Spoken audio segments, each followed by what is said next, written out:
The people who gave us Christianity and told us about a loving Jesus beat the Christianity into us through flogging. The fact is that the people who gave us Christianity took our African little babies and gave them to their European alligators as food. When will Africans wake up? Why are Africans deliberately refusing to know the untold history of their ancestors? The people who built the missionary churches in Africa and told us about Jesus the Christ forcefully raped African little girls in front of their parents inside the slave ship around 1562. It will never be well with Captain John Hawkins. This is a man that Africans barely know. Around 1562, over 50 little African boys and girls were raped by European pedophiles inside the slave ship of Captain John Hawkins.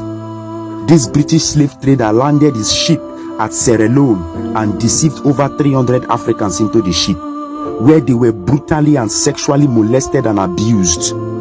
Africans have to open their eyes.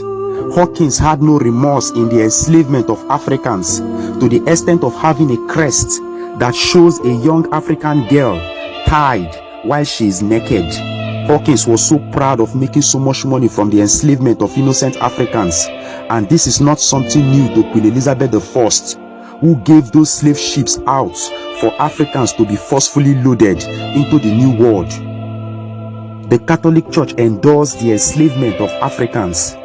The Catholic priest, in the person of Bartholomew de las Cascas, in the year 1517, recommended that Africans should be captured and used to replace the weak and dying Native Americans who were poisoned and killed by Christopher Columbus in collaboration with the Spanish monarchy in 1492. The same European homosexuals who taught us about a loving and caring Almighty God in the Bible raped our African husbands in front of their wives as punishment for disobedience.